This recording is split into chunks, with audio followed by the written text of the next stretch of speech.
start the recording, and away we go. All right, so Annie was supposed to give the meeting tonight on Photoshop filters, I believe it was.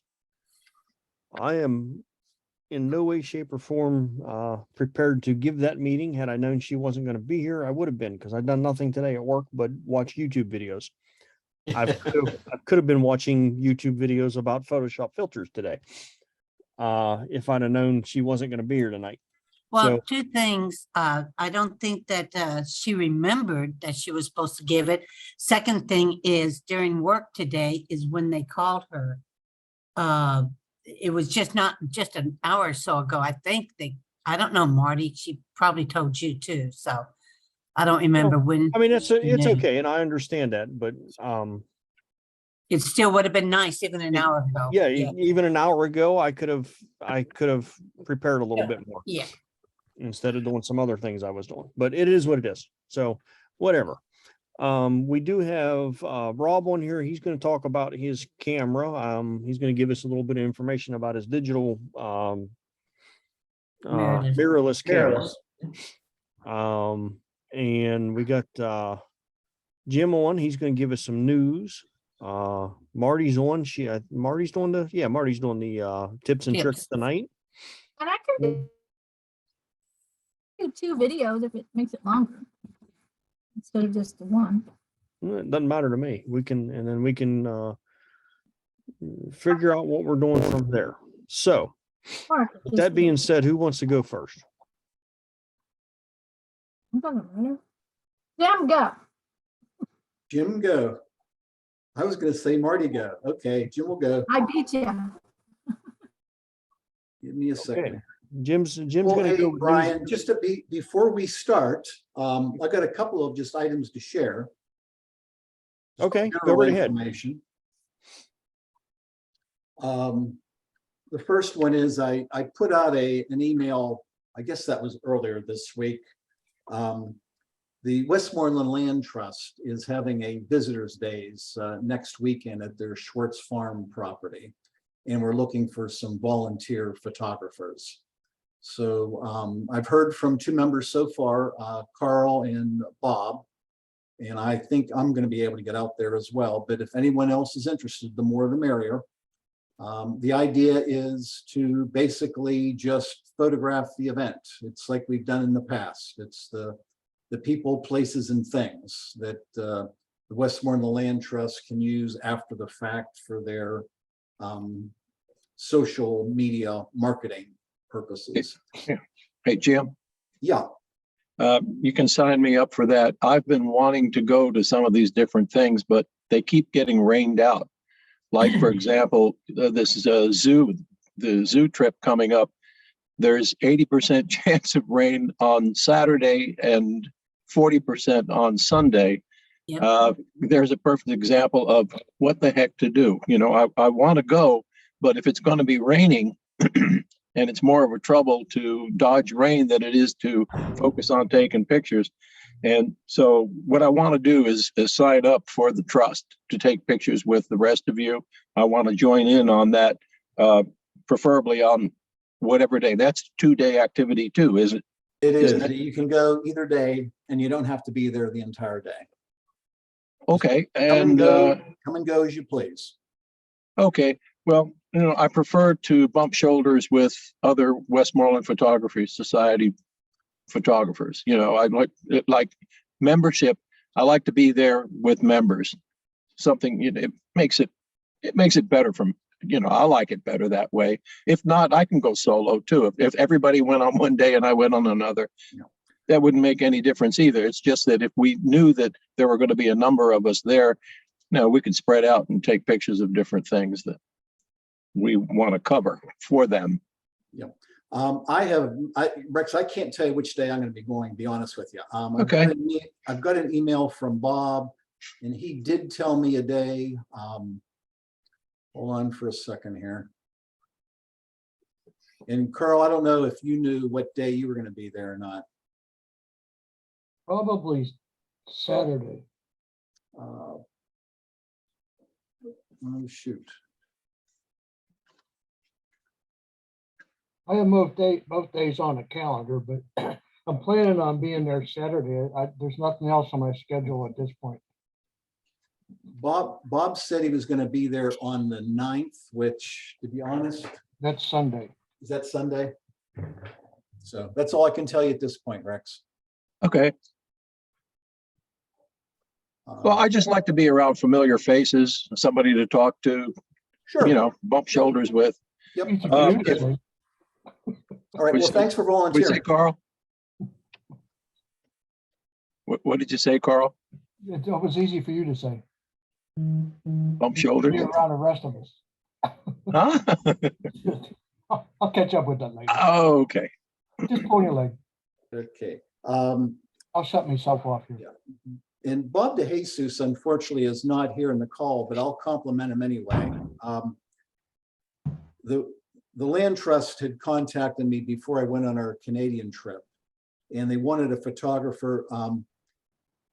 You may have seen in the paper within the last year, they bought the old St. Xavier Academy property out near the Arnold Palmer Airport. And on that property apparently is an old farmhouse that sustains some water damage somewhere since they bought the property. And they were going to have a contractor come in and begin some renovation and repair work, and they wanted some before photos. So Bob went out there and basically shot every room in the farmhouse and kind of categorized what was there now. So I think the Land Trust appreciated that effort. So thanks, Bob, even though you're not here on the call. The other thing is I was contacted last week by the Westmoreland County Historical Society. And next year, the county is celebrating their 250th anniversary as a political entity. And there's some, I guess there's a planning committee among various people within the county to develop celebrations throughout the year. And at this point, they're thinking about having 2 photo exhibitions, one at the Education Center at Hannistown and one at the county courthouse. And they've invited us to participate in putting together the photo gallery there. Now, at this point, I have absolutely no other information other than we're going to be invited to participate. So as I get more information, I'll pass that information on. But tonight, that's the absolute only thing I have. We're going to be asked to participate. Any price on that? Do we have to pay anything? I'm sorry, Margie, laughing. That's all the information I have at this point. We've been asked to participate. Okay.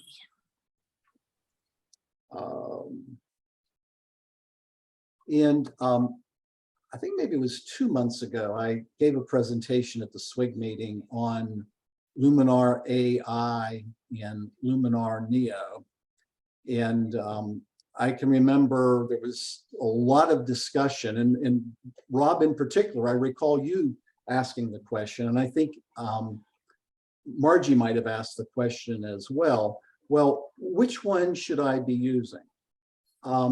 Well, Skylum is going to answer that question for you pretty soon. And Brian, you might recall the specific language. I'm going to just paraphrase. Skylum is going to stop supporting and selling the Luminar AI. They're going with Neo. Now, whether that happens this week or next month, but they basically made a formal announcement to that effect. Brian, anything to offer on that? No, I haven't. I actually didn't read that, but that doesn't surprise me because they're putting everything they have into Neo right now. I was disappointed with Skylum when they're going to a subscription base. Well, they also have a yearly. I mean, you can outright buy it, but it's pretty expensive. Right. So they're following suit with Adobe and other places, and yeah, that's okay. But I was kind of upset that they did that as far as that goes. And I have to say, But sorry. there are some things coming up with Skylum that we can't talk about yet. So don't talk about them, Jim. Okay. I won't. that they haven't given us the okay to release yet to the general public, so I don't want to talk about it on here because we post this to online. But there's some new pieces coming up for Neo that I think you guys are going to like. That maybe make it worth the while. So Those new pieces, I'm not gonna say much, but they cost. The new extensions are costing. Yeah. well, and there's some extensions and there's some new things that are coming for the whole program itself. They only cost if you don't buy the whole package. I picked up Luminar and Neo. I was already on there before, but I didn't like it. I wanted to get Neo, but they are advertising that 2 new packages are going to be released in November. And I can't remember off the top of my head what they were. Well, it's gonna have to be good because I've used both AI and Neo. And it depends upon what I'm doing to whether I'm gonna use which one. So I don't want to lose anything that I've already got in AI. Well, they're gonna solve that for you because they're gonna do away with it. I know. So, but Okay. yes, there are some new stuff that's coming up that with them that'll be being released, and they're putting a lot of effort into Neo. So we'll kind of have to watch and see. All right. I just was, this is kind of goes with that, because Daniel had school photos taken the other day, and I found out that they are manipulating their pictures so that they can make sure that each child has a good, like, smile. They're like photoshopping the heck out of these kids' photos to make them the best that they can be. And it's like, really? Like they're removing like straps that they're holding into their wheelchairs. They're straightening their faces. So Yeah. it's pretty. I can't wait to see what it's going to look like. Seems like that should be an option rather than a requirement. Yeah, well, I don't know. This is the first time that they went with this company, and they're doing that. Don't they normally do that though? No, No, The newer pictures, Rex, didn't you do that on your when you took senior pictures and etc.? Right. As a matter of fact, we did, I thought she was talking about the Clairview School yes, that's what I'm talking about. okay, we've done it twice. And Annie helped one time, and the last time we did it, Annie helped. And then Carol and I did it solo the time before that. But you didn't manipulate the I did photos. it. and improve them. Manipulate? Yeah, like if they weren't smiling, you didn't take like several pictures and then change the faces so they're smiling and stuff, did you? No, well, it's been a couple of years now, and I don't remember having to do that. Some of these kids, they're wonderful kids, and they are who they are. Well, we've had there, and some of them are just so funny you can't stop laughing, and others will almost make you cry. So there's both extremes. It's a very emotional thing, and you have to kind of control yourself as you go through it all. I did with Daniel's picture. That's the first I ever heard of them taking several pictures and then photoshopping maybe this. Well, I took more than one of each. I took more than one of each because the kids are mobile. It's a typical situation where these kids are doing what they're doing, and you kind of have to try to get them when they're looking towards your camera. No, I understand. That's different. That. Yeah. Rex, that's fine. I'm saying they're taking the face off of one picture and putting it on another picture of them. No. Yeah. I have. What they're doing. Or if they're not smiling, they'll take the mouth and put it on one that has the eyes open. No, I have done that literally hundreds of times, but the only cases where I've done that is where we have like 8 or 9, a family of 8 or 9, or sometimes 25 or 30 people. When we were shooting schools down in Virginia, we'd have 40 kids in a class, and we really wanted to give them good pictures because that's where our personal clients came from. When we sent home the work with their kids smiling in 40 people, 40 other kids, and their kid is smiling, that went a long way. So there, but I never did anything like that for Clairview School. So once they do it, I'll let you know if it looks good or not. I didn't follow what you were saying to do, but it was. Once I get his photos, I'll show you guys, and we'll see if they look good or if you can tell they're Photoshopped. Well, it's a challenge, and it's different every single time. And sometimes it's easier, and sometimes it takes a little more. And we had a lot of help from the teachers and the support staff. It's always a fun thing. It's hard work in the middle of doing it, but when it's over, they take a break and have a lunch. They usually do this in the morning hours because, whoops, what happened there? I'm just beginning to share my screen. Go ahead, Rex. Oh, okay. Anyway, yeah, we can move on. That's enough. But I wasn't planning on anything like that. But let me talk to Carol. Did you need help, or this is something after the fact? No, it's another photographer taking the pictures. Yeah. I'm not doing it. So they've already done this, and you're finding out that what they were doing is manipulating faces. Yes. Well, it's really hard. You're getting yourself in deep when you try to do that kind of thing. I know. It's hard. It's hard. All right. All righty. Hey, Cannon. Okay, first news item. And you Canon users probably have already heard this, but they're basically cracking down on third-party lens makers, threatening legal action for patent infringements. And I think this is, at this point in time, this is for their mirrorless camera lens, the RF mounts. And I've seen a lot of people complaining on YouTube about Canon's approach on this. So if anybody has any insider information or would like to confirm or talk about this, by all means, speak up. It's the first I've heard it.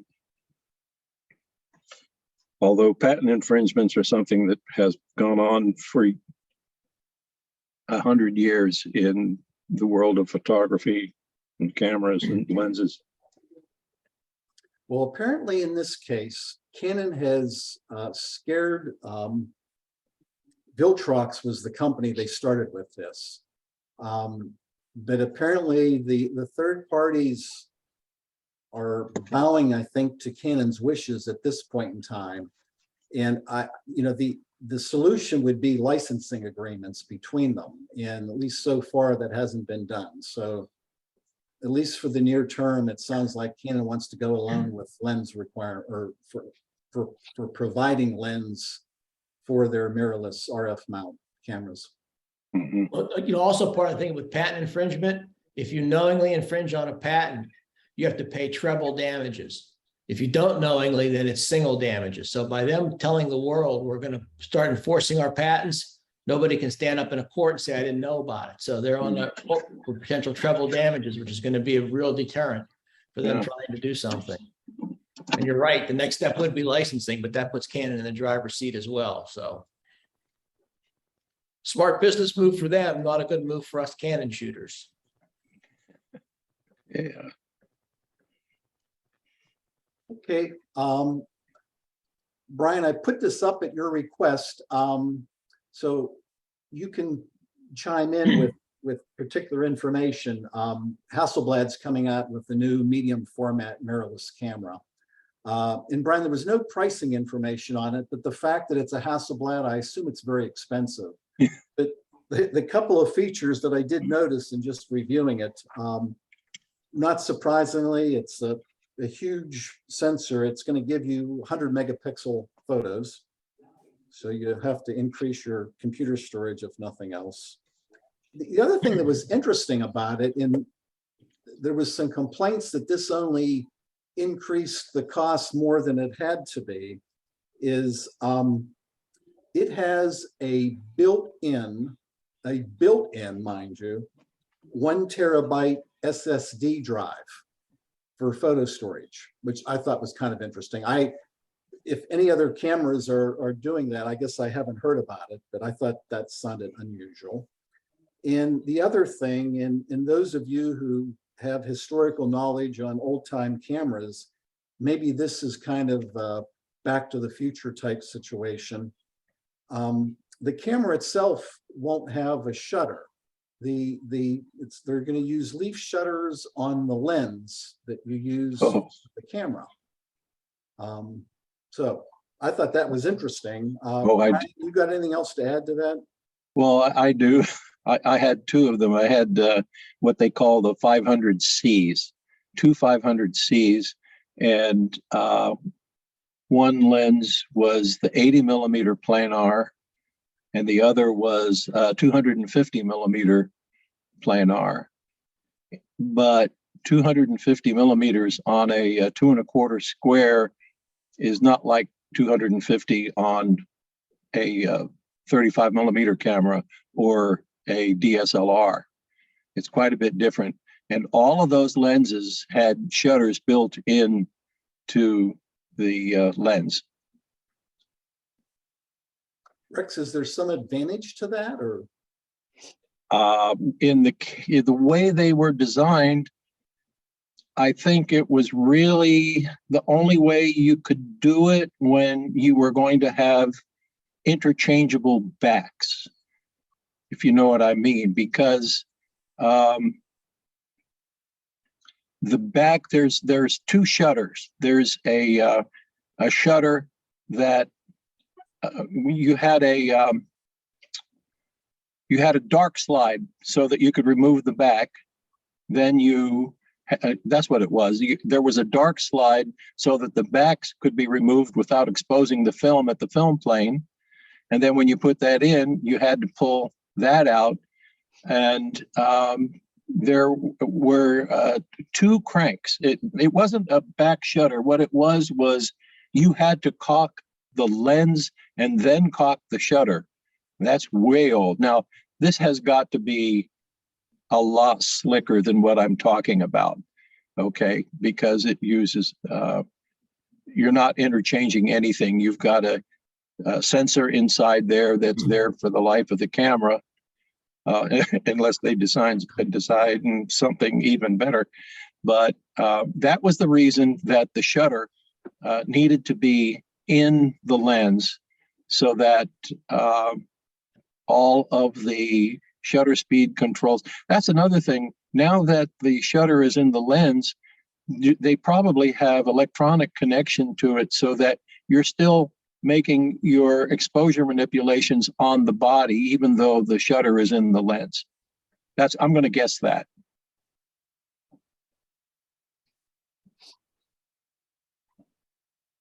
Ryan, do you have anything to add? Thanks, Rex. Sure. No, I don't have anything to add other than it's a Hasselblad, and I would be interested in keeping an eye out for this and finding out what the price is going to be. Is really what I'm interested in. I want to see what it's going to cost, but it's a medium format mirrorless camera. So, I mean, my guess is $10, $12, $14,000 coming from Hasselblad. I don't know. I'll venture out and say at least. Yeah. So anyhow, I don't know. I came across it. I thought it was interesting and we should share it with the group, and whoever it is that's planning on buying one of them, let me know. I want to see it when you get it. That says 15K. Anybody put their hand up for that? All right, thanks. Yeah, Beth says 15K ? So, I mean, yeah. Well, Brian, let us know when you get it. Yeah, Okay, yeah. yeah. Okay, well, we're gonna go from $15,000 medium format cameras to we'll say $800 or $900 smartphone cameras. Now, forgive me, I have no idea how to spell this manufacturer's name. Xiaomi? Maybe? Xiaomi? Sounds good enough Works to for me. Okay. They're a Chinese manufacturer. You cannot buy their smartphones in the US at this point. But over the years, they seem to be the trendsetters when it comes to camera technology in phones.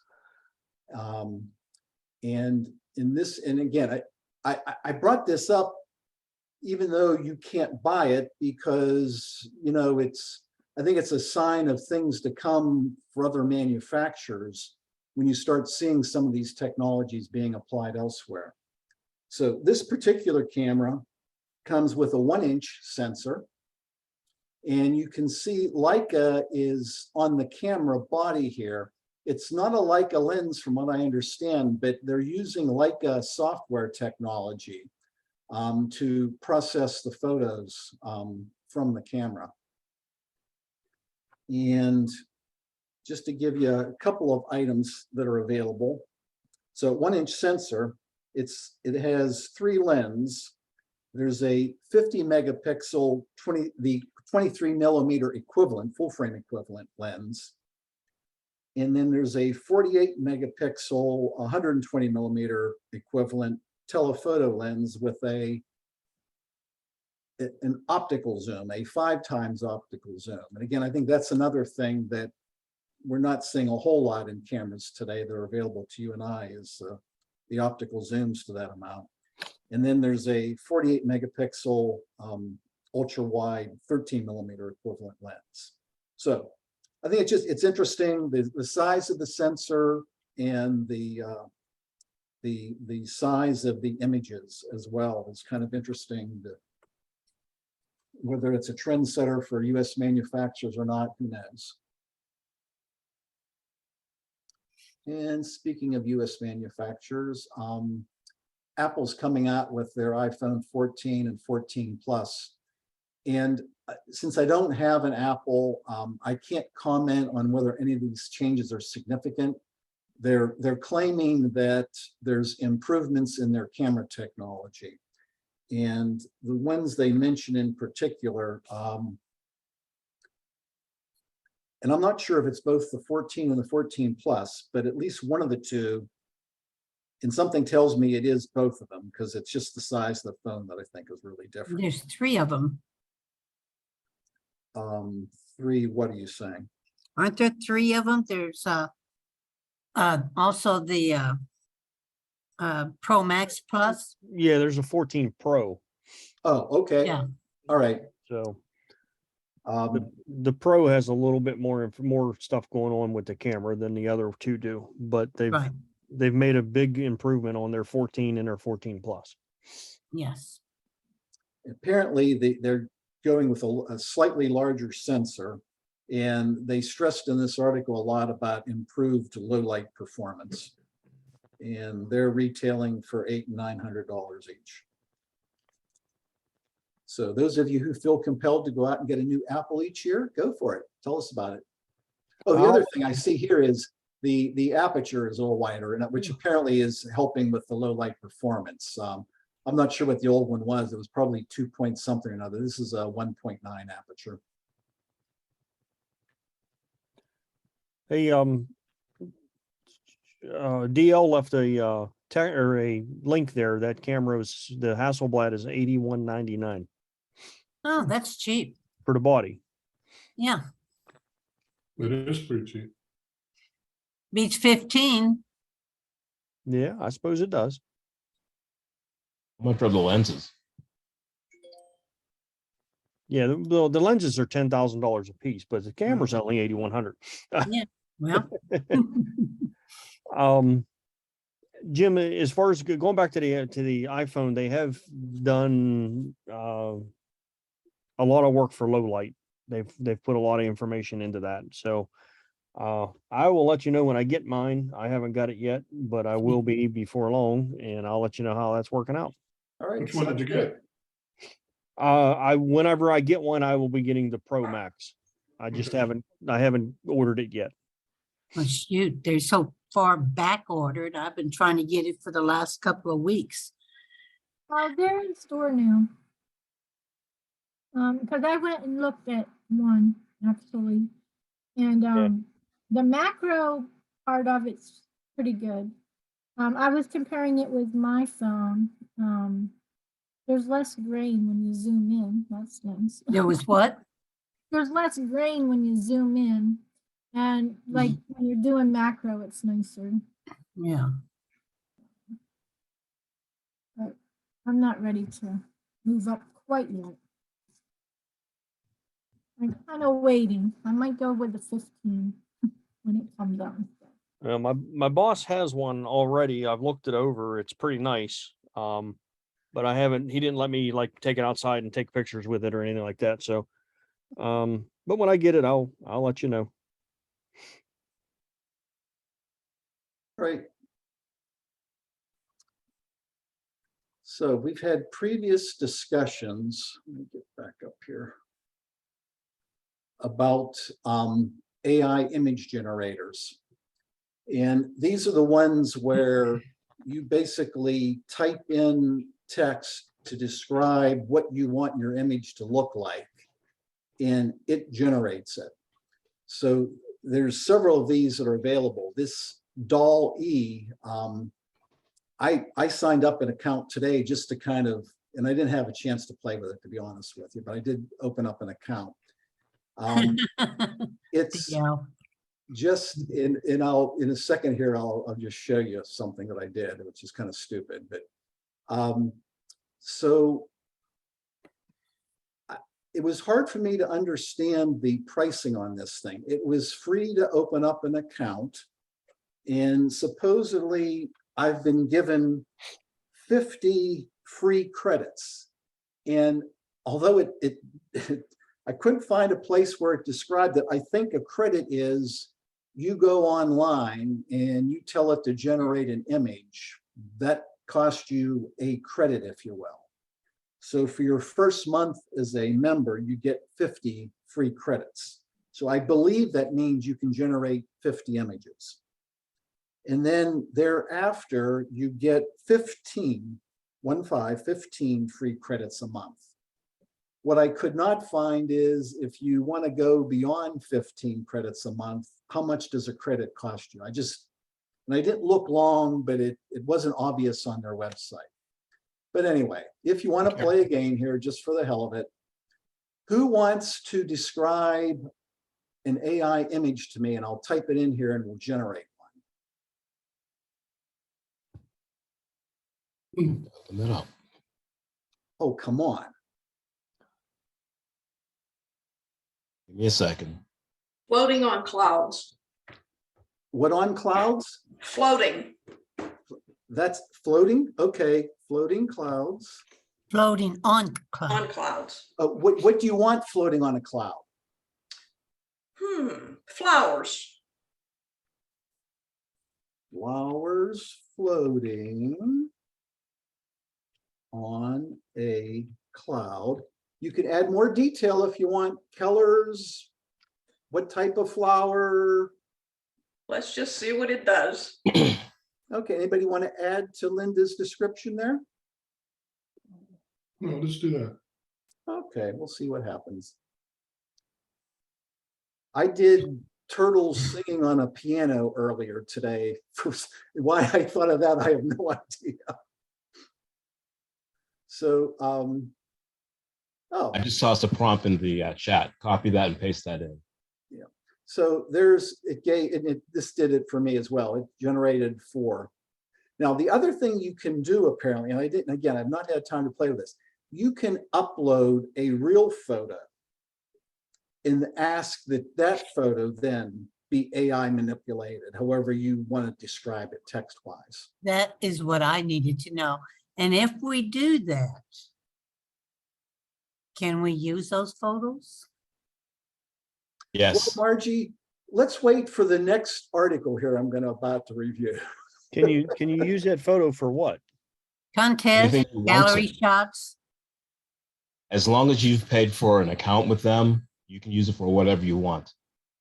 I don't think that's the question Margie was asking. I disagree with Margie.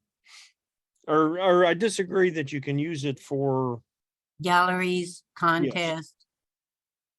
It depends on what rules they may have, the gallery might have. All right. But I think that becomes a mixed media photograph and not a photograph. Yeah, I think some of the contests I've entered, they call it digital photography, if you will. Digital art, yeah, they have Digital different art. roles. Yep. It used to be always called mixed media, but yeah, digital art, the digital photography, digital whatever, yeah. I've heard the term recently, virtual photography. There you go. Maybe that's. Yep.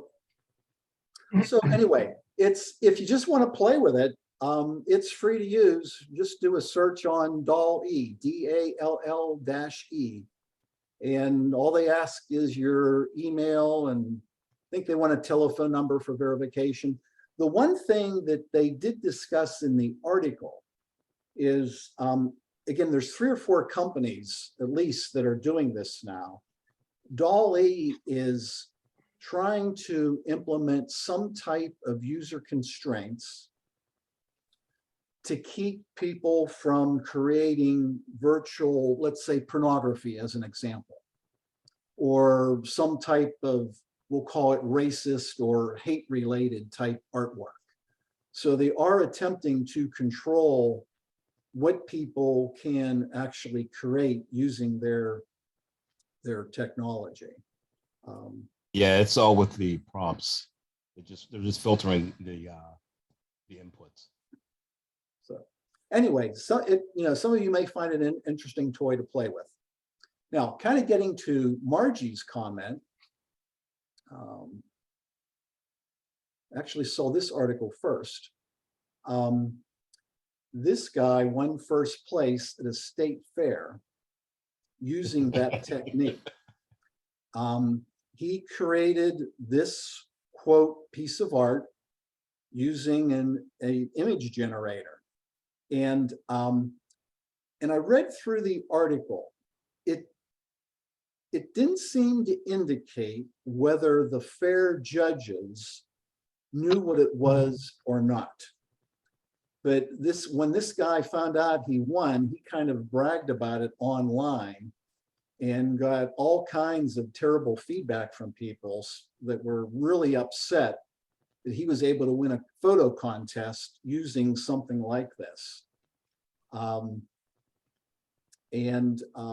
Apparently the fair has not rescinded the first place award that he received. But I would almost be certain that all of the contests that you and I would enter, at least locally or regionally, are going to have a separate category for something like this.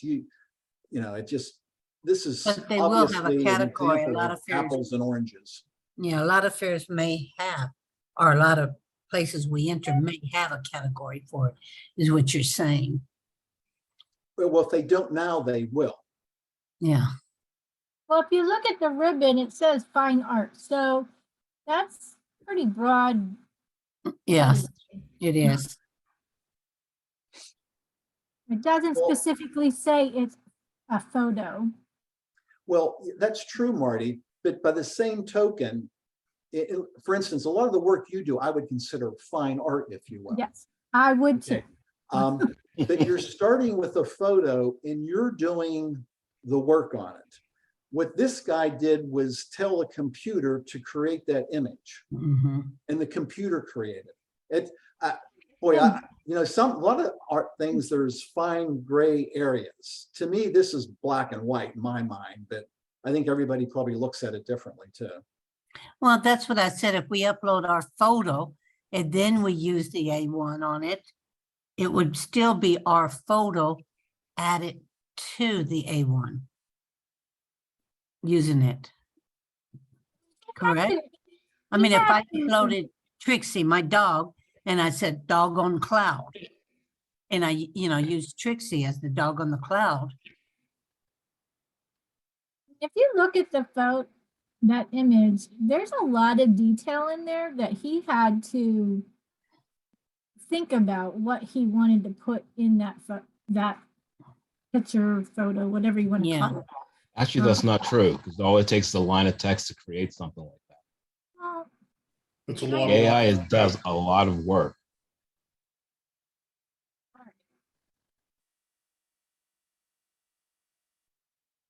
maybe I just don't know how it works. Well, Marty, my suggestion, and perhaps we get an officers meeting to prevent Margie from entering these in the monthly photo contest. Oh, Grace told it's Peter. We'll just make sure Grace is in on that show. Anyway, I'm sure we'll be hearing more about this one in the future. Oh, I'm Not this particular one, but the subject in general. sure, because I'm gonna look into it. Okay, last but not least, this was a nature photography competition and just going to go through some of the winning photos here.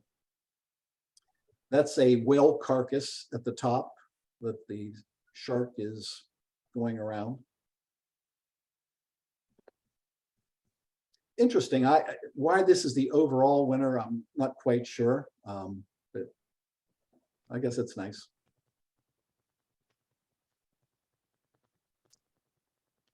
This is a school of fish, the black blob, and there's a shark feeding. Well, I don't know if it's a shark or some type of a whale of some sort, to be It's honest. like a whale.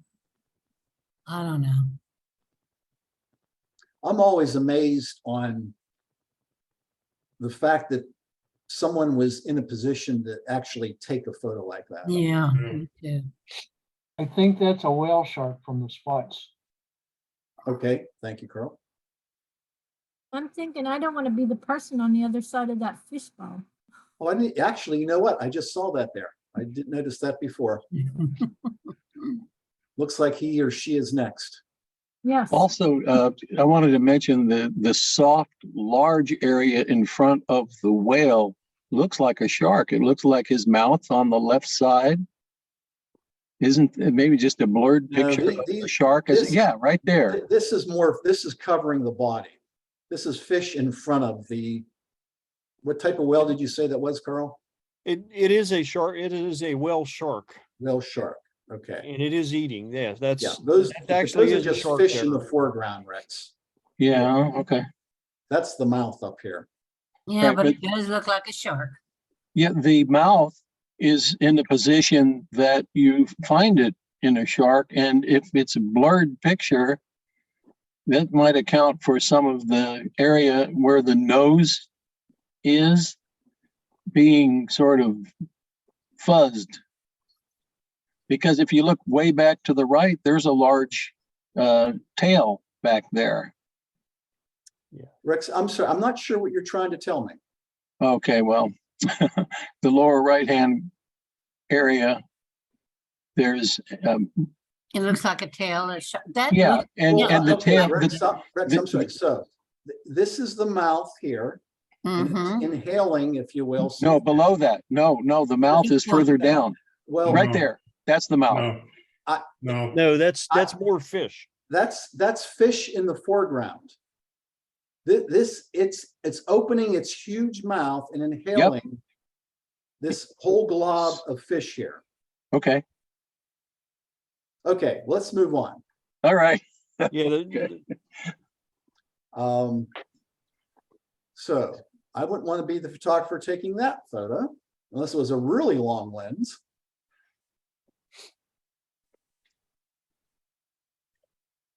There's an interesting Milky Way shot. That's definitely moody.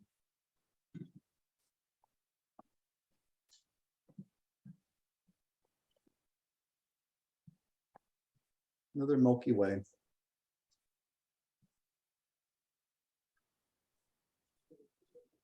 Boy, people like sharks. Yeah. That's an interesting perspective on it. Oh, no, that's nice. That's pretty cool looking. Yeah.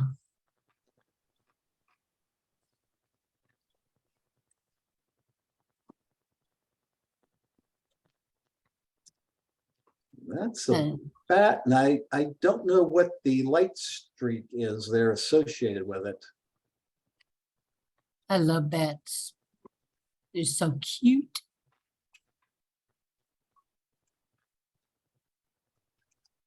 I assume that's a seahorse. Oh, it is. It says seahorse. Yeah.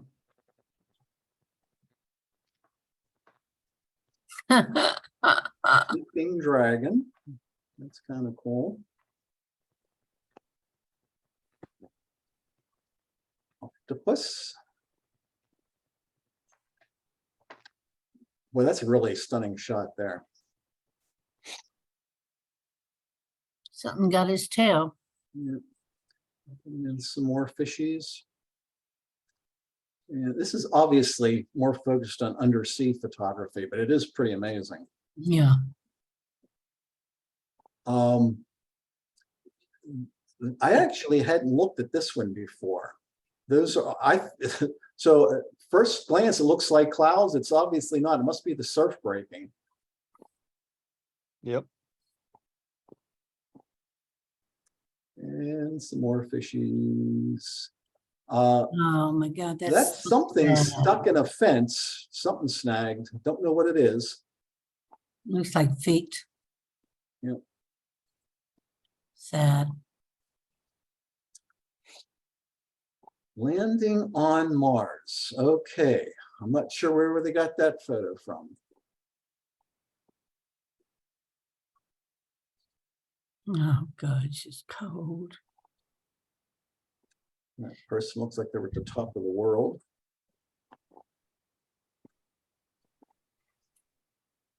Beth probably saw this out in Iowa.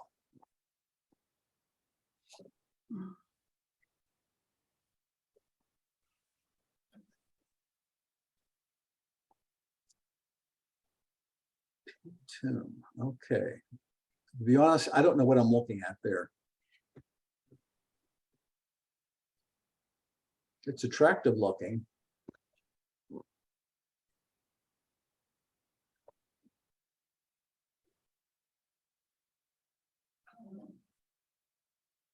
Okay, that be it. All right, that is it for me. Thank you, folks. Thank you, Jim. Thank you, Jim. Thanks, Jim. Always good, always fun. Thanks, Jim. All right. So between you and the next person, I forgot I usually run by the dates of things that are coming up and going on. So let me do that for October here real quick. Our October regular meeting is scheduled for cropping and composition, and that is Annie. We should probably check with Annie and find out if she has intentions of doing that. Remind her each day with an email. I'm gonna set up my computer to send her a text every 15 minutes for between now and the next meeting to make sure she's aware of this. She'll probably say she's working that night. The SWIG meeting for October is Photoshop tools, transform, move, selection, and masking, and that is Margie and Brian. What? Don't you even go there. Don't you I'm sound reading. like Carl I am now? reading it from the schedule, my darling. Yeah, Margie, he's not teasing you. I have two of them coming up, but that wasn't one. What is that? What? Say it again so I can write it down because I don't know what you're talking about. It's on the schedule that we agreed to, and everyone sent, and we sent That out. was probably when I went to the kitchen to get another piece of pizza. All right. Details. Well, it's What was- We all it is sign off on Photoshop tools. It's going to be the transform, the move, selection, and masking. Transform, which is easy. Move, Move, which is easy. selection, Selection, which is very easy. and masking. And okay, well, And that's you and me together. So we're going to work on that together. that's what you think. Yes, of course. It is what you think. Yes. And when is And- that? The WPS or the That's the SWIG meeting at the end of the month. The Pittsburgh Zoo photo outing is Saturday, October 1st. That is this Saturday coming, I believe, isn't that the correct? Yes. Yep. And I know Rex mentioned the weather. Ian's coming. Yeah, they said right now, the last time I looked, it was 80% rain for Saturday and 40% for Sunday. So, I'm looking at the weather right now for Uniontown where I'm at, and it's Yep. 93% chance of rain on Saturday oh, lovely. and an 80% chance of rain on Sunday. Now I realize that's not Pittsburgh, but I got the feeling it ain't going to be much different. Yeah. With Ian, Ian, oh, whatever. It's a little bit undefined, I think, but so maybe just I'll wait until tomorrow afternoon and, Yeah. So I just switched my weather over to Pittsburgh, and it says 93% chance on Sunday and 25% or on Saturday rather, and then 25% chance on Sunday. That's Well, what I got too. Yeah. So there's I mean, we That's a need little- to kind of watch the weather a little bit here. But That it Eon, is yeah. Thursday. We only got a couple more days to make a decision. Right. Marty, was you planning on going to that? Because I know you can't go on Sundays. No, it's the first day of hunting in our house. Okay. So you won't be going on October 1st. Probably not, especially if it's gonna be raining. All right, guys. I So have two children to drag through, so. I think we're gonna really pay attention to this weather, and I may move that to Sunday. I'll make that decision tomorrow based on weather, tomorrow afternoon sometime based on weather. yeah. Does that sound good to you guys that we're planning on possibly going to this zoo trip? Works for me. Yeah, me too. Yeah. Me too. Yeah. Because there's no way I can even go on Saturday because I have to work. But Sunday I can go, and if it's going to be a 90% chance of rain on Saturday and a 20% chance of rain on Sunday, let's go on Sunday. Yeah, I agree. That just makes more sense because a lot of the zoo is outdoor. Or if you want to go from one indoor to the next, you got to do a lot outdoor to get there. So we'll pay a little bit more attention to the weather and kind of make a decision tomorrow. Okay. Based on what the weather's saying as to whether or not we're going to do that. But I think Sunday's probably looking more like the opportunity for this outing. Yeah, at 25%, if it's on and off and on and off, I don't mind getting undercover, and then when it clears up, come out and do some more. Right. But if it's at 90%, nah, don't bother. Yeah. Yeah. So we'll keep a look at it, and I'll keep looking at the several different weather apps that I have on my phone, but I'll try to make a decision tomorrow afternoon sometime, and I'll send an email out. But Okay. it's actually looking, I mean, as of right now, it looks more like we're going to do a Sunday. Now, if this updates and Sunday becomes another day that's a 90% chance, we'll probably just cancel it altogether. Okay, well, stay tuned. But so I'll keep you up to date on that.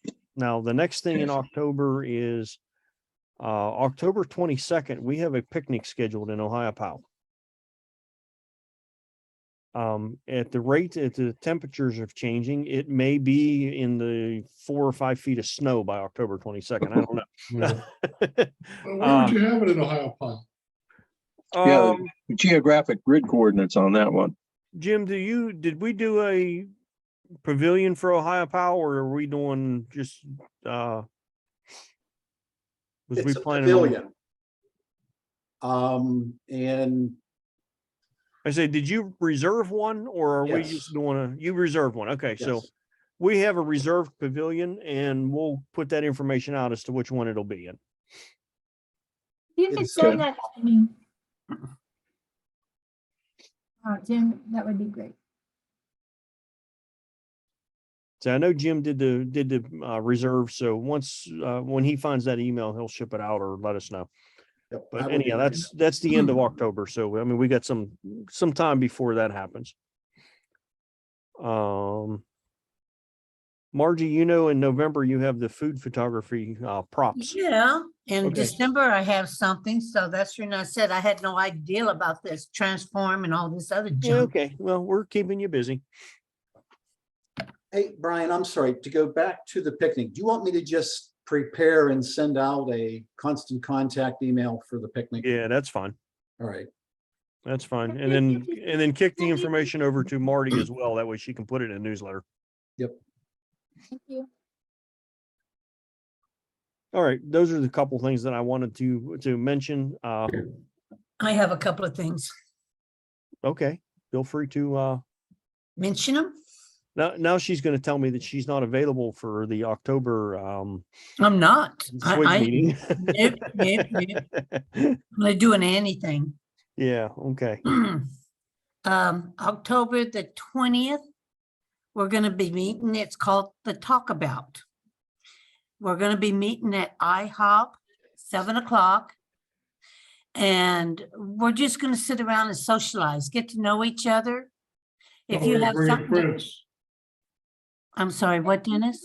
Aren't we bringing prints? We can print, yeah, bring in prints. If you had some prints, let's bring them on in, and I think we all have prints. If you have something to sell, bring it in. If you have something to give away, come on in. If you have questions, bring them in. We'll, if you're hungry, bring your appetite. It'll be at IHOP in their meeting room. What's the date on that again? Margie? October the 20th. Okay, thanks. You're welcome. Oh, and what was the time again? 7:00. IHOP is off at 30. By Barnes and Noble. Right. In Greensburg. If you need an address, we can always look it up for y'all. But it should be fun. We can have a one-on-one and get to know each other. This is what it's all about. And like Dennis says, bring in a print and we can look at it and make suggestions if you want suggestions on how to improve it in the future. Let's just have fun. Okay, December the 4th. I don't have the time yet, but that's when the Christmas party will be. For the newbies, the Christmas party is always at my home. And it's a bring your own dish. Lots and lots of fun. They had the Festival of Lights going on at the time, which means they're going to have Santa Claus, the carriage and the horses, and they'll have a gingerbread house contest going on and lights and just a whole lot of different activities going on in town. Sunday, December 4th? December the 4th. I'll get with the times on everything, but usually we come a little bit earlier just for those that want to go downtown and take pictures of all the activities going on. We usually eat and don't have, usually around what, 6 o'clock we eat, something like that. Yes. Mhm. Yeah. So, I had our times marked down from last year from 2 to whenever, at the end of the day. right. Is what I had marked whenever I typed it into my calendar. It popped up automatically. So, but whenever you get your time set up, that's what. But that's a good time because that gives people time to come, take some pictures in town, come back over here. We have hors d'oeuvres and etc. Stuff for you to snack on, and then we're going to have our dinner. So you can come 2, 3, 4. Activities in town end at 5 o'clock. So if you plan on going downtown and taking any kind of pictures, then keep that in mind.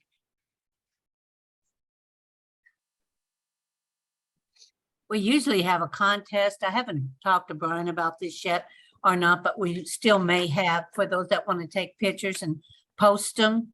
We usually have a contest and a little bit of something going on. I don't know if we're going to get it approved or not. We have to talk about that, but like $25 for the best picture, something along that line. But we'll see and let y'all know. We have plenty of time. But that will be only if you're here at the party taking pictures on that day at the party. Yep. All right. Anything else? For me? Yeah. No, but at the SWIC meeting in October, I'm really busy that day, so I'm giving you a heads up. Yeah, I think I'll have to work long that night. Jim, you've got it for October SWIG. Jim's gonna be out of the country. Yeah. Jim doesn't do Photoshop. That's my excuse. Oh. Yep. All right. So, Rob, you want to go next? Yeah, I can go. Okay.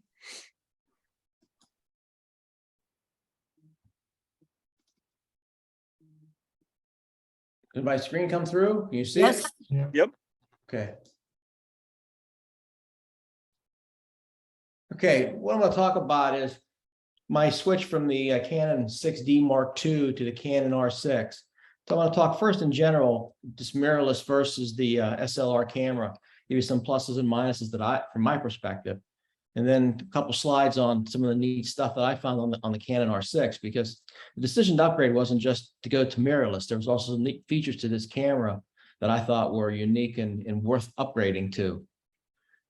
Just to keep everybody square, if you're not Canon people, both of those cameras are full frame sensors, so there was no difference there. The first thing I look at is the advantages of the mirrorless camera. People have talked about this. It's the weight and size reduction. The weight's about 11% less, so it's much easier to handle. It's not significant when you first pick up the camera, but if you carry it around all day, you do notice the difference. I think that the lenses are a bit smaller too to fit into the mirrorless. That impact isn't near as pronounced as the camera itself, but overall the package is kind of nice to have a smaller camera to handle. And another thing I like about the camera is the viewfinder is a screen. There's obviously no mirror, so it's not a direct light reflection through a mirror. And what's nice about it is the viewfinder is very accurate to what the picture takes. I use the old term from Lotus, WYSIWYG, what you see is what you get. And it really helps you kind of look at what the picture is going to be exposed like as you look through the viewfinder. And I find that very helpful. There's also a histogram in there that you can call up to look right through the viewfinder, which is nice.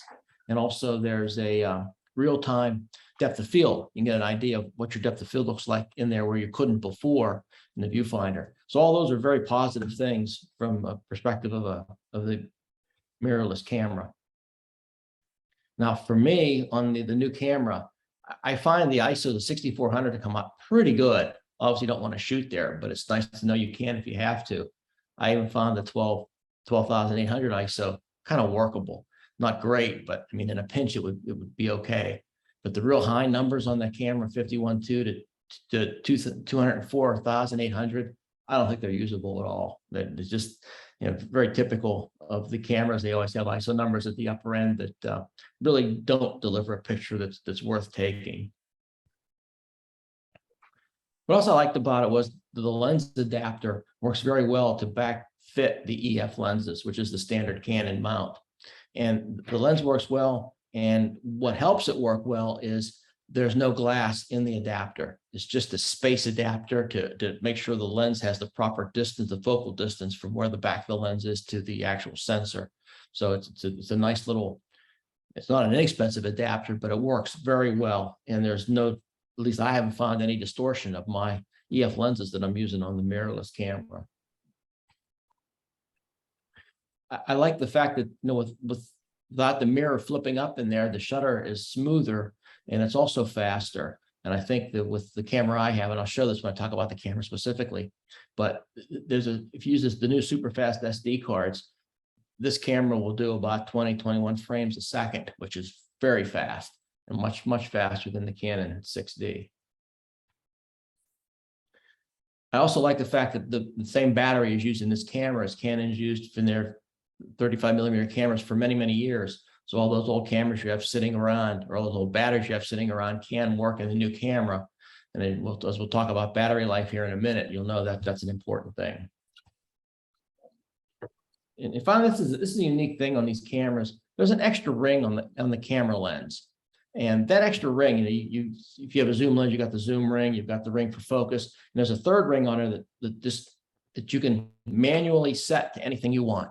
I've set that ring to change the ISO. So if I want to change the ISO, I just go out to the camera lens, move that ring around, and I can change the ISO to anything I want. And you can set it to other things as well. I found the ISO to be very, very useful. And in fact, if you buy the upgraded lens adapter for it, the upgraded lens adapter has the ring on the adapter. So even though you're using your EF lenses, you don't lose that functionality of having that extra ring on the lens, which I think is kind of nice. Aren't you required to have that that adapter ring? That's not a standard adapter. No, it's not a standard adapter, but you can buy it. There's one adapter you can buy that just fits the lens on. There's no ring on it. You can like you set it to adjust the ISO. Then the upgraded one has the ring on it where you can adjust the ISO, whatever you want to do. Yeah, but you wouldn't need both. No, absolutely not. No, you just buy if you want the functionality of the ring, just buy the better adapter. Yeah. And I didn't buy the Canon one. I forget the company, but it was recommended by the guys out there at YM Photo. They said, don't buy the Canon. It's not worth it. This one's just as good. And it's worked fine for me. So it was $100 cheaper, I think, than the Canon. Maybe it's a good thing I got it before they flexed their muscles on the patents, right? Yeah, it is. So you may want to pick one up soon. Have one. Is that a question or do you? No, I have Oh. one available if anybody wants it. Okay. Marnie, do you have the ones with the adjustment in it? Let me look. Keep going, I'll let you know.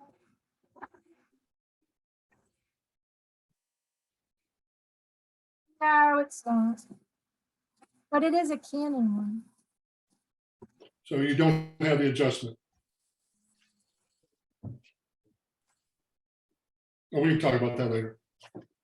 Nope. Okay. The other thing I like is, with the Canon, there's image stabilization in the camera. And then Canon claims that you get up to 8 stops of image stability if you have an image stabilized lens coupled with the camera. I haven't really pushed that to see if that's true. I suspect there's a bit of hyperbole in that 8 stops, but nevertheless, common sense would say it's going to be better than what there was available on the 6D. And then finally, one of the things that I found frustrating on the 6D and actually other Canon cameras that I had, I didn't find the battery life indicator to be very linear. And what I mean by that is I would have 4 bars and all of a sudden it would go to 3, and then I'd look, 10 minutes later, it's down to 2 and then down to 1. So it gave you a little warning. Now the battery life is much less on the mirrorless camera, but at least the battery life indicator is more linear. So when it drops down to 3 and then down to 2, you still have a lot more time to react than you did on the other camera. So fortunately, they've made that a little more accurate, which is helpful. Now, some of the disadvantages, the first one really is the battery life. I saw some sources on the internet that cited only 50 to 60 photos per battery charge. And I find that not to be true. And to give you an example, I went to the Renaissance Festival with the group. I shot 250 pictures and we were there probably about 6 hours, I would guess, if I remember correctly. And when I came home, I still had 50% of my battery life there. And that's much higher than much of a lot of what I see out on the internet.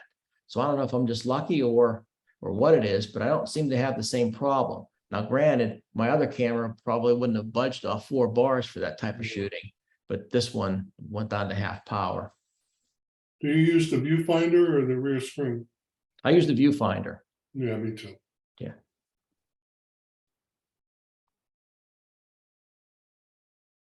Another thing, is part of the battery life, the camera shuts down very quickly. So if you're not used to that, when you pick it up, it's always off. If you hang it down your side for a couple seconds, it shuts off. That's the bad news. The good news is it does power back up pretty quickly. And at the end of the day, I guess it's a good thing because every little turnoff saves you some battery life, which can be critical on a long photo shoot. You should be able to set that in one of the menus. You may be I able can do that on to. mine.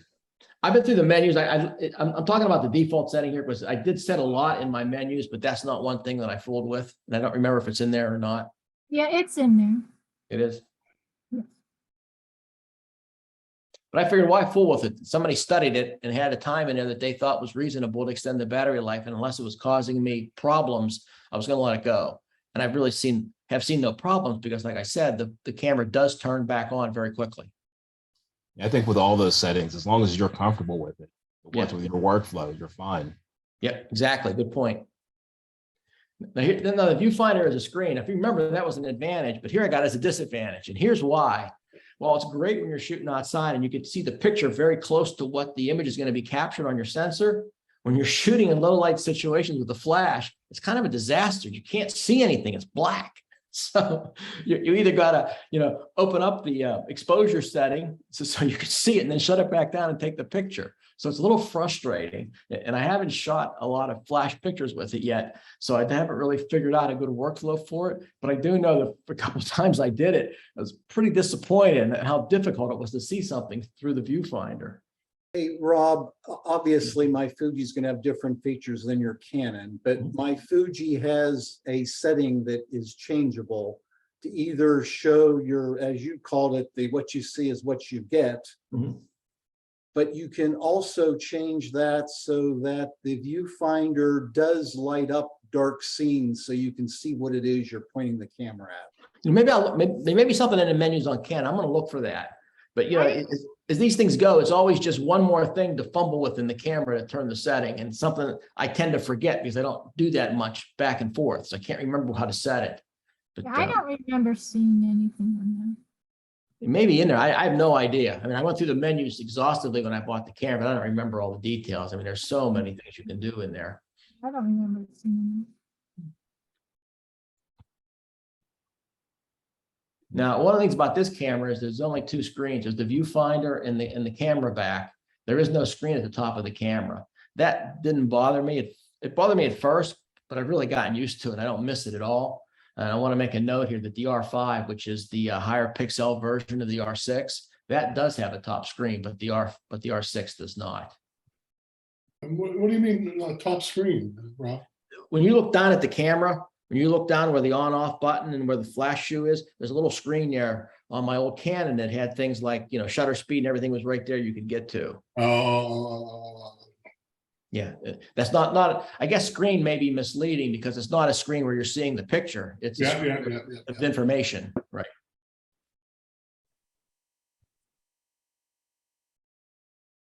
The lens price, always a disadvantage, right? So that's worth mentioning. From what I can see, the RFs seem to be a little higher than the EFs. A question on the back screen. Yeah. Is that an articulating screen? Yes. Yeah. Uh-huh. Yes, it is. It's big plus.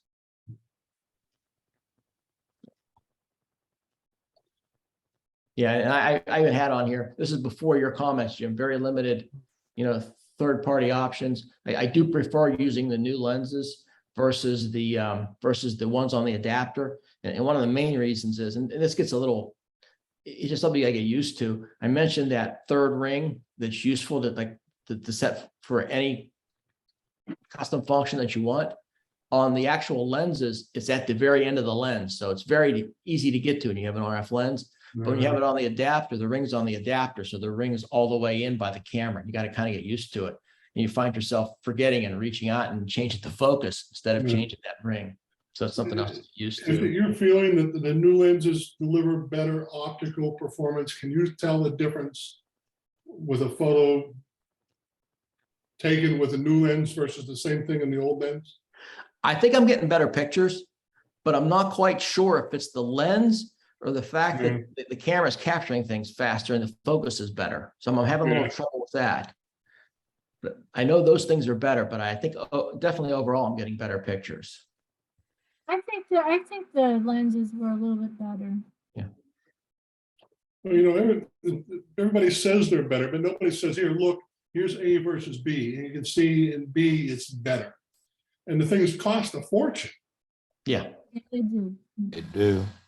Well, the only way you're really going to know is if you have a stable target with different artifacts on it at different sizes, and they have to be small enough that they go beyond the resolution of the lens and the camera.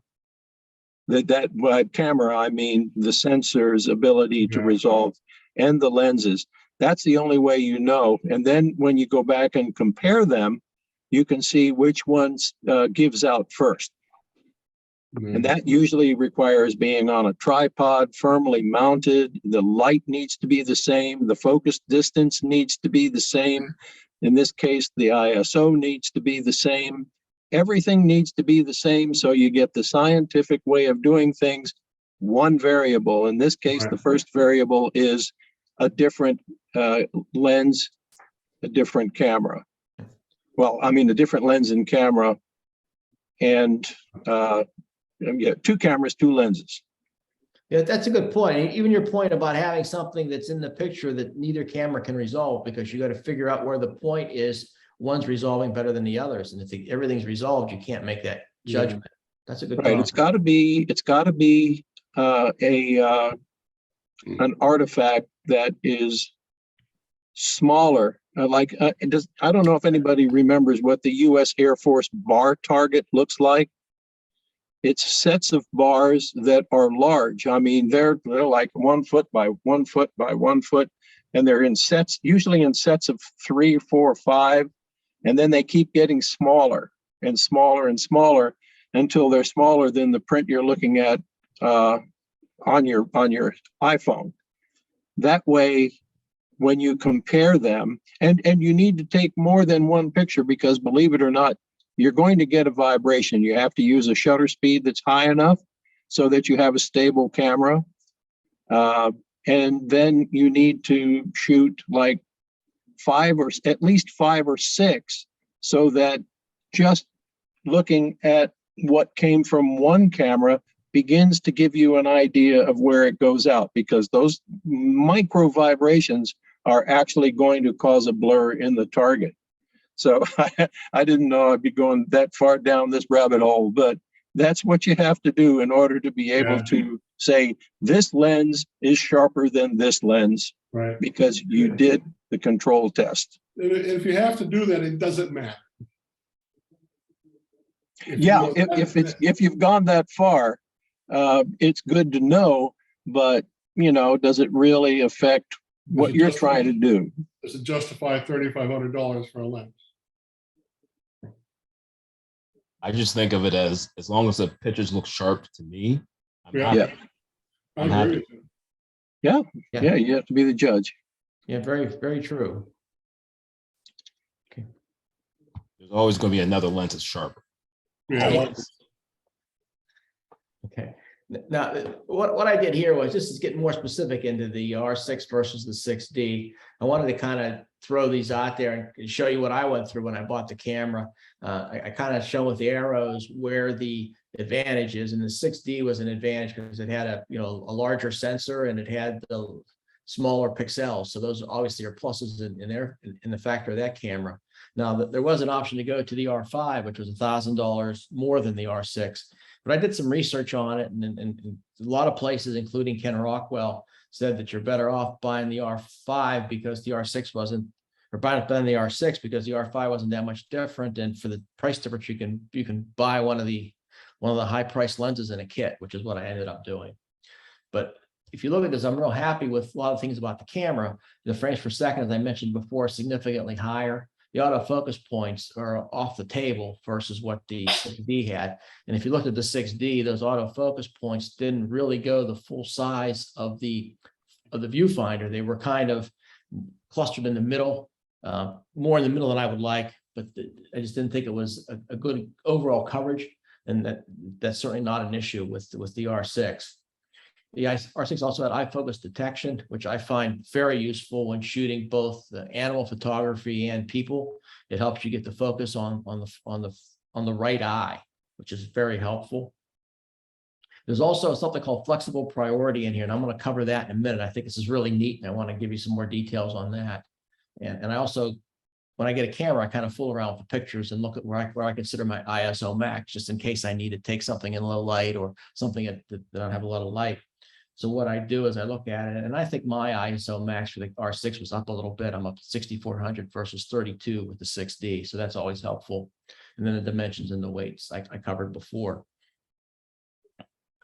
But looking at the flexible shooting mode, this is the cool thing. You've all seen the modes, the first 4 modes on the left: program, aperture priority, shutter priority, which Canon calls TV, manual, And you can see that going across, it shows you the shutter, aperture, ISO, exposure composition. Everybody knows what that table is.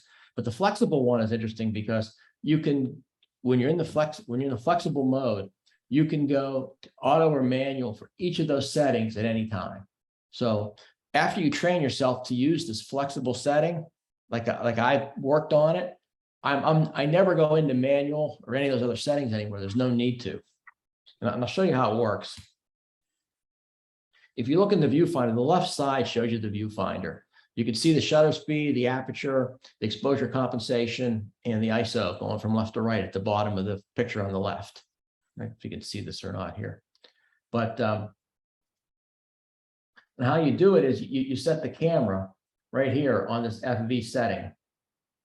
And then what happens is if you roll the control dial 2, which is the one on top of the camera, you roll that with your thumb, and then that will move this cursor that's right now showing an aperture, that little arc, it'll move it to either the shutter speed, the arc, or whatever. And once that's active, then when you roll the thumb dial, the main dial, then you can change the f-stop. So right now, if I were to spin that dial with my finger, I would go from F8 to whatever, F16, F2, whatever I wanted to do. And if I wanted to do the shutter speed, I would take my thumb and I would roll the quick control dial 2 backwards. So I'd go back over to the shutter speed box, and then I'd move my finger and I'd set the shutter speed. Now, what else I can do is once one of those is active, I can also hit the delete button. It'll automatically go to the auto mode. So the way that's set up now, the shutter speed is automatic because it's underlined, and the ISO is automatic because it's underlined. But the aperture is what's set as a variable. And then, of course, the exposure composition, you can change that with the big wheel in the back, too. So once you get used to it, I think it's really helpful. And then here, just a reminder, I don't use this to set the ISO because I've got the extra lens ring is custom set to the ISO. So I use that. And then I use the thumb dial to go back and forth between aperture and shutter and set those. And then I go down to the big wheel in the back when I want to change the exposure compensation. So I just thought I'd show you that. I don't know if Nikon or other folks have something like this, but this is new in the Canon mirrorless, and I just wanted to highlight it because I found it at first to be a little difficult to use, but once I got onto it, I really like it. I think it's a substantial improvement. So that's all I had. If there's any questions? Hey, Rob, getting back to your concern with the higher ISOs, do you use anything beyond Lightroom to adjust for noise? No, I pretty much do everything in Lightroom. I go to Photoshop once in a while, but my Photoshop abilities aren't very good. So I find it takes me a long time to do something. It sometimes doesn't look very good. So I don't know if you'd ever be interested in using something, for instance, like Topaz denoise. I find it works miracles with my high ISO photos. Really? And if you would like, before buying the product, if you want to ship me one of your high ISO photos, I can put it through Topaz and send both of them back to you. You can see whether it's something that you'd be interested in or not. Well, thanks. I was looking at Topaz anyway, because the last meeting, Dennis showed that picture and he said he sharpened it in Topaz, and I looked it up. And it looked like kind of interesting software. So I was thinking about buying it anyway. So that's good. Yes, it is. The new photo AI they came out with combines 3 pieces of it. It's the denoise, the sharpen, and the gigapixel, which actually blows it up, gives it more pixels, I understand. So, yeah, and I use it on everything now. It really works well. How do you use it? Do you use it as an add-on to Lightroom, or do you use it by itself? It's an add-on to Lightroom. Well, I've done it both ways, but right now it's set up that I just go to, in Lightroom, it's photo, edit with, and in there you get the selections, and photo AI shows up right there. That'd be good to look at, because I always have trouble taking the noise out of a high ISO picture. It takes a long time for me to do it because it's the same old story. You take the noise out and then the picture isn't sharp. You go back and resharpen certain areas. You got to fool with the masks. It takes time to get it to look right. This is adjustable what they have set up now, but their baseline, they run through and test each one of them to see if you want to do it that way. And that's just incredible how accurate they are. It really works well. I'll look into that. So Jim, you may be sorry you made that offer, but thank you. No problem.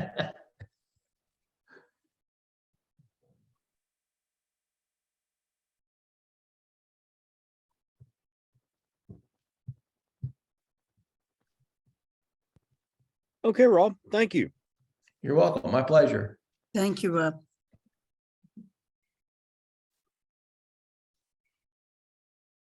All right. Okay, Marty, it's your turn. All right. So I'm gonna do mine on silhouette shoot photography. So let me share my screen.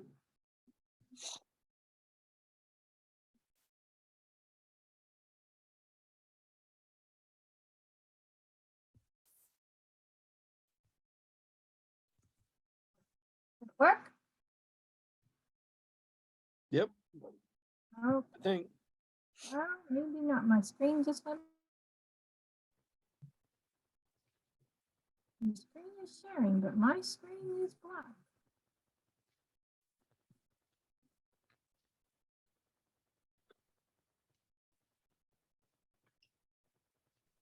So what's going on? All right, I lost everybody.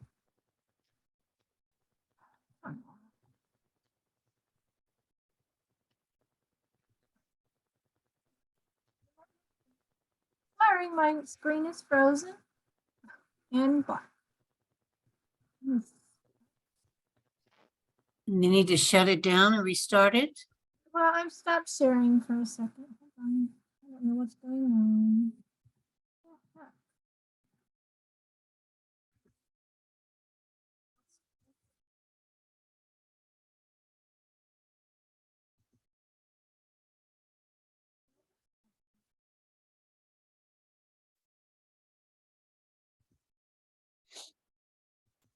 All right, folks. I had it up the whole time. I said, oh, I'll just share it.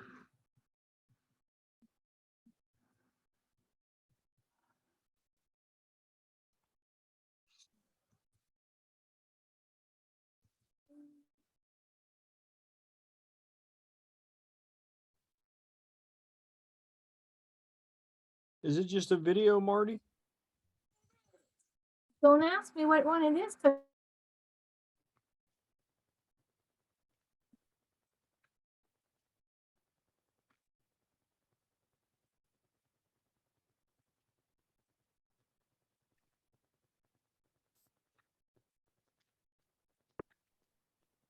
that's the newsletter. If you see that. As if you have the link to the video, you can send it to, just put it in chat and I'll share it from my screen. Well, I would, but my internet is all black.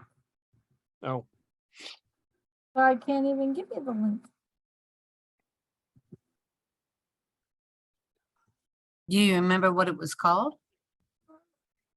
It was silhouette photography, and it's like midday, and it's clouds with a bicycle in front. on YouTube, right? Yeah. And it was from Anorama. Okay. But I don't know what's going on. Do you see my screen, or did I mess it up? No, we don't see it. Okay. Yeah, and I can't even open my browser. I've had it open the whole time. Should be fairly easy to find. Brian's looking it up now, I think. Let me leave and come back. and Shooting see. silhouettes in the midday sun. Yep, that's it. Okay. Okay. It's clouds with a bicycle in front of it. Yep. Yep, that's it. Okay. You want me to, Sorry. you want me to play it for you? Sure, thanks, because I have no browsing. Thank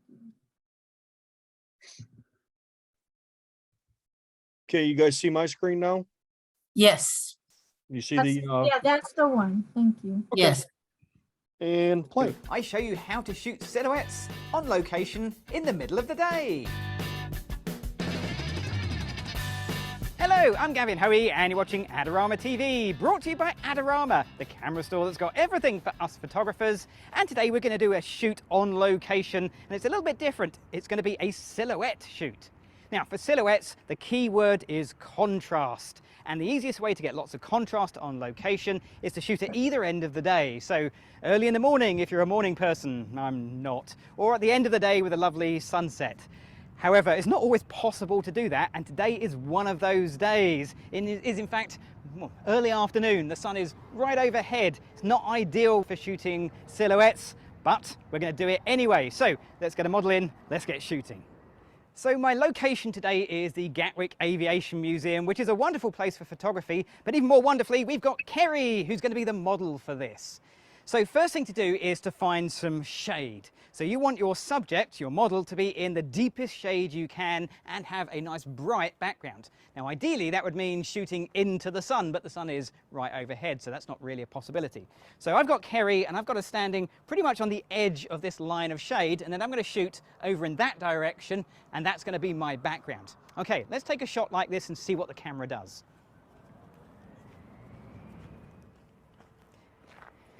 So let's talk about the camera settings. Now I'm going to shoot in aperture priority mode, and I'm just going to let the camera do its own thing. So f5.6, ISO 200, and we get a shot that looks like this. The camera's tried to average out the shade and the bright parts of the image. It's done a good job at averaging it, but that's not a silhouette.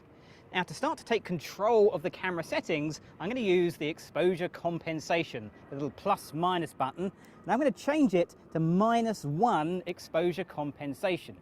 Now when I take this shot, this time Kerry is a little bit darker, but so is the sky. Basically everything is a little bit darker. I don't mind the sky being too dark because I think it was too bright before.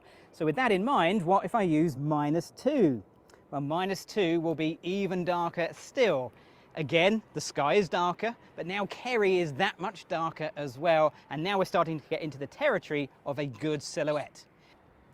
Now there's a couple of things that we can do as photographers with the camera to make a better silhouette. There's also things you can do with your subject to improve your silhouettes. The first one is what they're wearing. So Kerry has dark clothes on basically, and the darker the clothes, the darker they're going to look in the picture, the more it's going to look like a silhouette. That kind of makes sense. The other thing is props. If you're going to use some props in your pictures, they need to be graphic shapes that are easily identified as a silhouette. And with that in mind, I've got something for you. Hold on. There we go, that's for you. So I borrowed this from the museum. It's one of their bicycles, and it has a fantastically graphic shape. Bicycles, we can spot a silhouette of a bicycle and know what it is. So let's take some shots like that. So we're going to do exactly the same as before. Let's start with the 0 setting. I know that's going to be too bright, but we might as well take it anyway, just to be sure. And then I'm going to go down to -1. And then -2 on my exposure compensation. So those are going to give me a nice choice of images, and you could stop there. But there's one extra thing that's going to elevate this shoot to the next level. It's one of my favorite things to include in photography. It's a bit of smoke.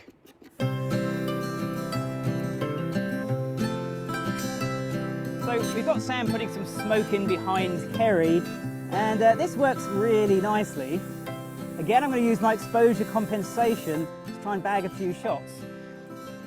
So smoke works really well, but it works even better if you can backlight it. Now, backlighting might be the sun coming in from behind, but then of course we're back to beginning or end of the day shots. I don't have that luxury, so I'm going to go and get a flash and light it with flash.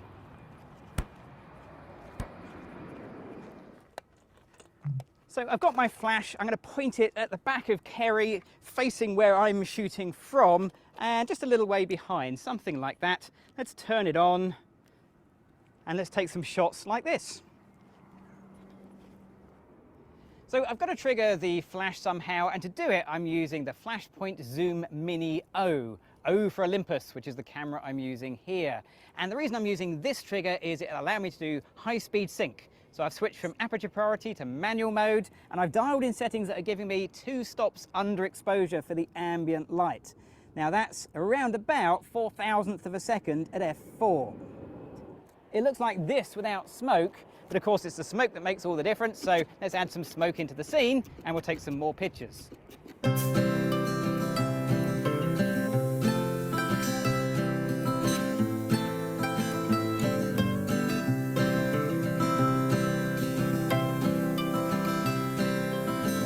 The key here is to keep taking pictures because you don't know which one of these smoke shots is going to be the best, and we're going to Photoshop them together at the end, so keep snapping away. As long as your model doesn't move, you should get a good series of pictures that can be Photoshopped together really easily, and we're going to do that right now. This is one of those techniques where you really could stop at almost any point along the road and still get a great picture in its own right. And in this case, well, I'm going to combine the smoke together, but of course you don't have to do that. But have a look at my pictures and perhaps you'll see why. So these are the smoky pictures I've chosen, and they were all taken from the same few, well, minute or so of time, so there's no real change other than the smoke is in a different position. I had Sam wave the smoke machine up and down to get that effect. Now I need to get these 5 images and join them together in one single one, each one being its own layer, and the quickest and easiest way of doing that is to go to File and then come down to Scripts, and on Scripts you'll find something called Load Files into Stack. Now here it's a matter of adding in the open files, and if you weren't using a tripod you could try to automatically align them, but I was, so I'll just click the OK button and that'll take the 5 images and make one new image with 5 layers. Now I can see that each of these layers has a different type of smoke, and I want to combine this smoke where we have lots on the left with this one where it's all behind Kerry. Now I'm going to do that using layer masks, which I will find under layer and then down to layer mask and reveal all. Now that's one way of doing it. The other way is going down to the small layer mask icon on the layers panel, which is how I'll be doing it from now on. Now a layer mask is this white rectangle right here, and the way it works is you paint with the opposite color to cut through the layer. So I've got the paintbrush. I'm going to come down and make sure my foreground color is black. If yours isn't, just press D followed by X, and then I can just paint over this area where there's that smoke that I need to add in. And we can just add that into the shot. There you go. Fantastic. Okay, that's one layer done. I think there was a bit there actually. Yes, there is. We'll add that in too. I'm going to add in some more smoke by first of all merging these layers together. So let's go to Layer, and then towards the bottom you'll find one called Merge Down. Not the other two, it's Merge Down that you want, and that will combine the top layer, the active layer, with the one directly below. So now I'm down to 4 layers, and if I flip this off for a second I can see that the next layer adds smoke over here on the right. So let's do exactly the same thing. I'll add a layer mask and I'll just paint over that area, and that's just going to add that little layer of smoke in as well. Okay, let's merge those down by going to Layer and then down to Merge Down and repeat the process. Let's flip it off for a second. Okay, this adds quite a bit of smoke over here where I'm missing it. That's lovely. I'll add in a layer mask and I'll just paint that in. Now the joys of layer masks is if you go wrong, you can always go back again by changing from black as your foreground color to white, either little button or press the X key to flip them around, and you can repair things really quickly. Okay, so layer, merge down, we're nearly there. We've got one more to go. That adds some smoke at the bottom on the right. Let's add that in like so. There you go. Pretty good. I'm happy with that. Now, I could stop here again. That was my plan when I took these pictures. This is where I was going to stop. But the beautiful thing about photography and post-processing is, well, sometimes you get ideas that you hadn't thought of at the time of taking the pictures. Like this, for example. So let's make sure this is fully merged down by going to Layer and then Merge Down again. And this time I'm going to add in some mist. And I'm going to add my own mist by going to Filter, Camera Raw Filter.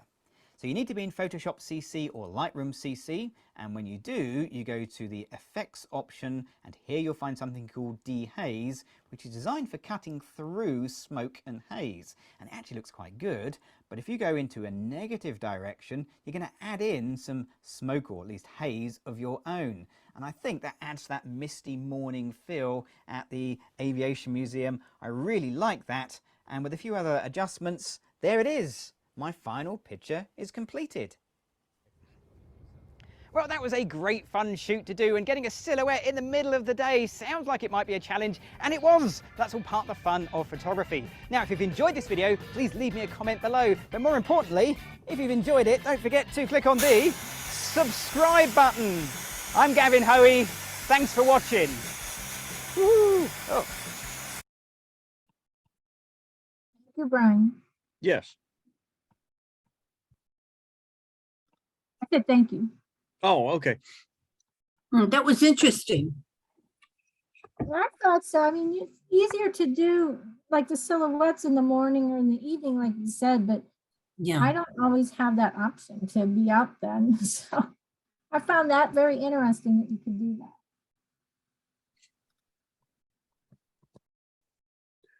And I will put the link to that in chat. It's in there right now.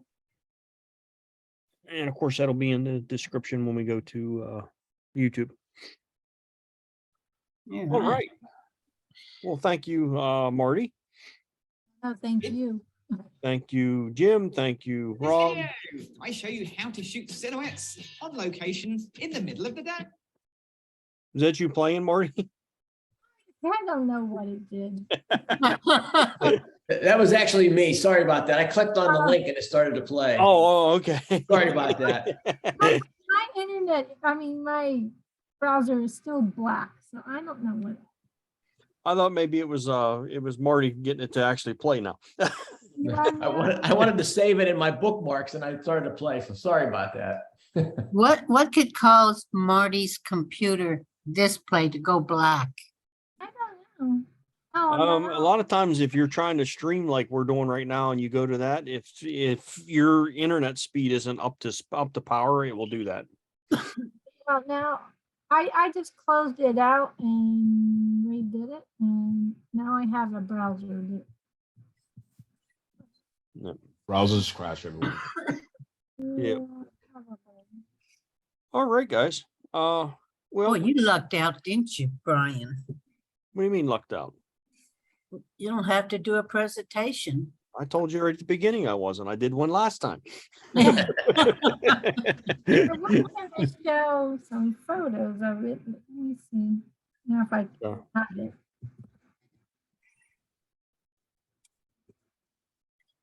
Now that I got it back.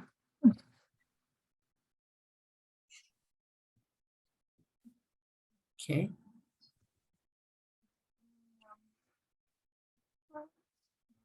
There it is. That's where it happened, right at the share.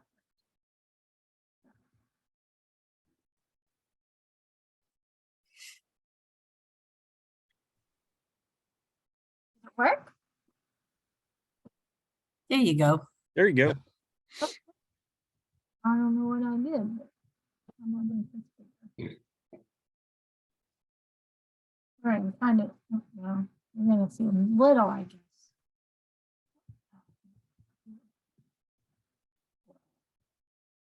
Oh, crash. Oh, well. Let's try again.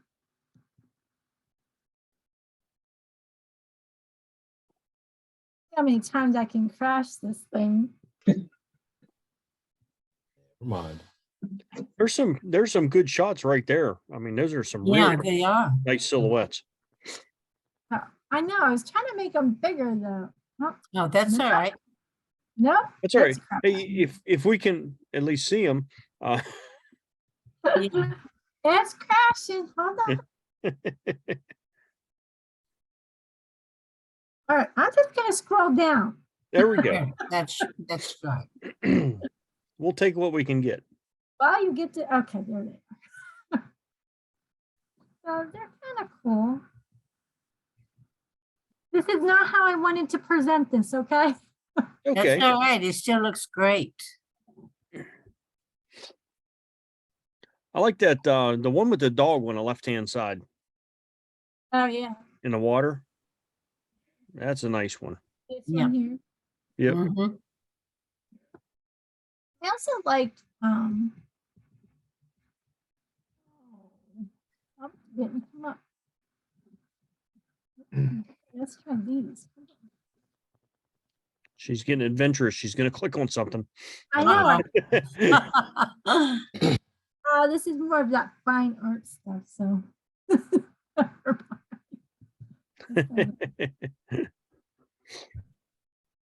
Oh, I'm thinking this is just, never mind. All right, we'll just go back over here to these awesome ones. Anyhow, guys, if you have the opportunity to try a little silhouette and you haven't, try it. It's fun. You get some cool stuff out of it too. I shoot a lot of silhouettes. I love silhouette I do photos. too. So I do too. I'm gonna try it. Ready? Shh. Might have worked. The silhouette came right off the page. Mm.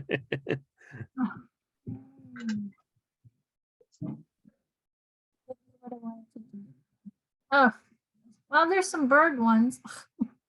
yep.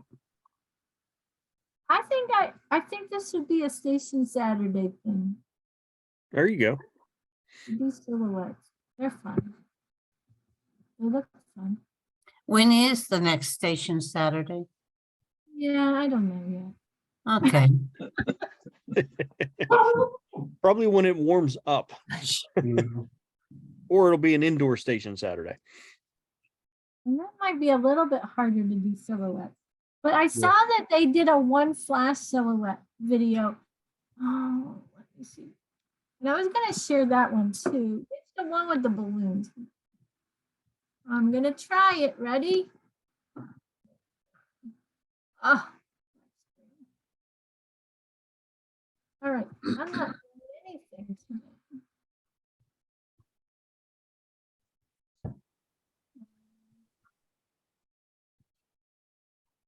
Very frustrating. Sorry. I don't have a white screen. No. Where's it go? Where's the girl with the balloon? I'll put the link to the girl with the balloons in the chat. Thank you.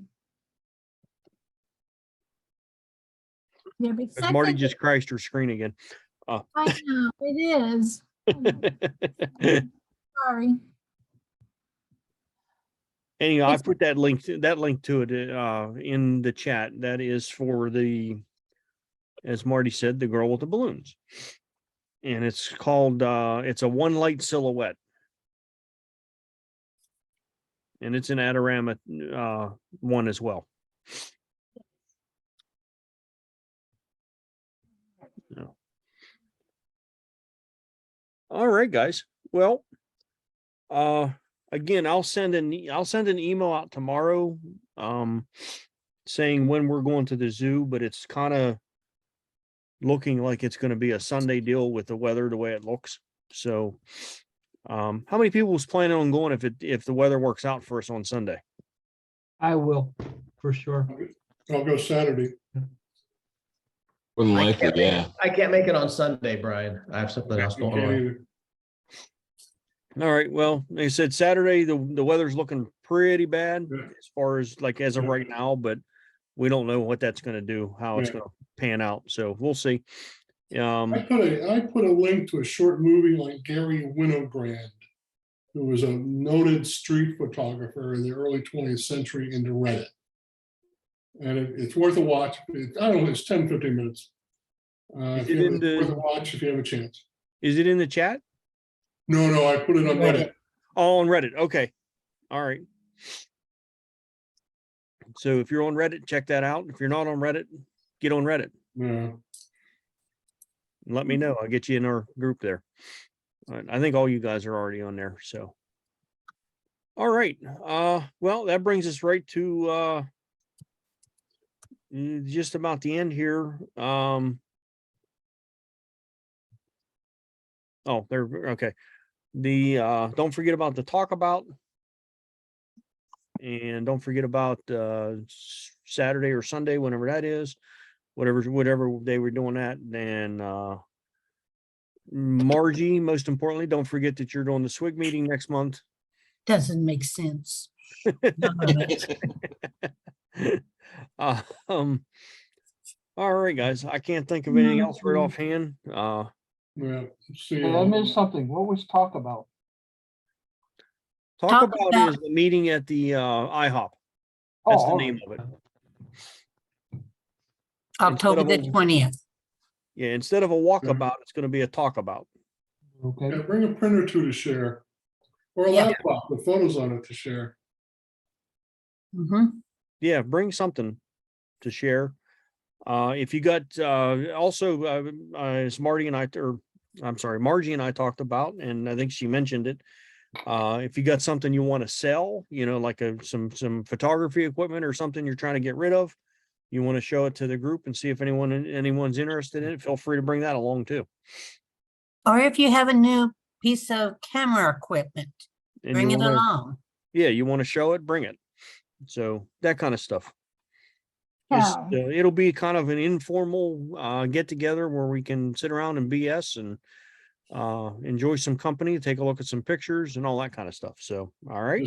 Does IHOP expect to serve food? Yes. Okay. Well, if I'm there, there'll be food served. So Yes. No kidding. you guys know that. So, Yeah. speaking of food, I went to a new restaurant last night I've never been to. It's in South Connellsville. It was called Fox's Tavern. And if you're looking for a place to go eat, I highly recommend that place. I ate so much food there last night. I was hungry this morning. No, it was excellent food. So if you're up this way, and How do you spell it? Fox's, Fox, Yeah. apostrophe S Tavern. It's in South Connellsville. We like little out of the way places. It's kind of out in the middle of nowhere in Connellsville there. But the food was, I mean, absolutely amazing. So I would highly recommend it if you're looking for a place to eat out that direction. So anyhow, let's it's a little hour, it's a 1 minute after 9. That brings us to the end of the meeting. If no one else has anything, I'll say good night and we'll see you all soon. Night. Good night, everybody. Good night. Thank you. Good night. Good night, everybody. Bye-bye.